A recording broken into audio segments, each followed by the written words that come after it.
Hello, this is Eleanor Hines again with Resources and John Guenther from the Department of Ecology to learn more about the Harris Ave Shipyard's contaminated sediment cleanup. As previously talked about in Stop 3, an interim action occurred at this site at the end of 2017 through the beginning of 2018 that addressed some of the contamination. Can you describe the remaining contamination in the sediment and how it will be addressed according to the draft cleanup action plan?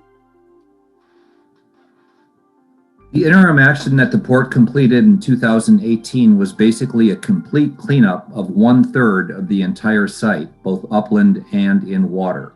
So we have a very good idea of what to expect and the benefit of some lessons learned as we move into the final cleanup for the rest of the site.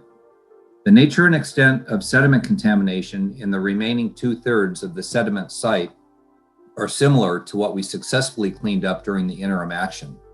For the intertidal zone, the area between the ordinary high water mark and the mean lower low water mark, or MLLW, approximately 3 feet of contaminated sediment will be dredged, and that area will be backfilled with an appropriate clean material.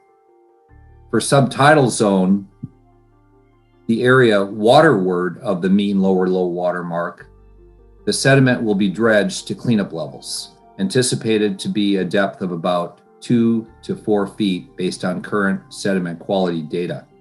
A sand cap will be placed over areas determined not accessible for dredging.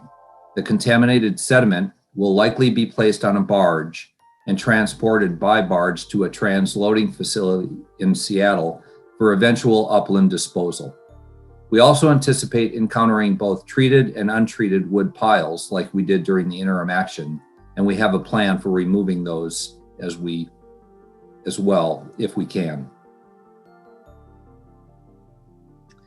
In both the sediment and the uplands, this plan includes some removal of contaminants and some capping. Can you speak a little more about the rationale for this method? In other words, why not a full removal or full capping? The consideration of excavating or dredging versus capping was evaluated in the feasibility study. Ecology determined that all of the soil that exceeds cleanup levels will be excavated and removed from the site, so capping will not be used on the upland portion of the site. For sediment, capping will be used where overwater structures are located, and dredging is simply not possible. Now that the Faithful Servant and the other dry dock have been removed, dredging will occur over most all of the in-water portion of the site. Details for those relatively small areas where sediment capping may be necessary will be evaluated during engineering design. While each cleanup site is unique, often not all contaminants are removed from the site while protecting human health and the environment. Once the cleanup is final for the site as a whole, will there be any contaminants left in the soil in the uplands or sediment in the marine area? And if so, will there be any risks to people working on this site in the future or marine organisms that live in the area? The short answer is no, neither MOTCA or SMS would allow that. Once completed, the cleanup will be protective of human health and the environment, and ongoing compliance monitoring will be conducted to ensure that the cleanup standards continue to be met.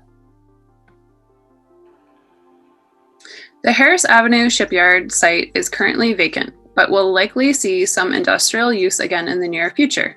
What's to keep the site from becoming recontaminated after the cleanup? Are there best management practices or anything else to help ensure the site stays clean? Future use of the property will be subject to current environmental and permitting regulations intended to prevent contamination. These rules and regulations simply did not exist at the time when the site was contaminated by historic industrial use. Anything else you'd like to add? Sure. Both Ecology and the port are very excited about conducting this important cleanup project. A tremendous amount of work has been completed over the past couple of decades. When you think about all of the work that has gone into all of the Bellingham Bay cleanup projects to this point, it is nothing short of remarkable.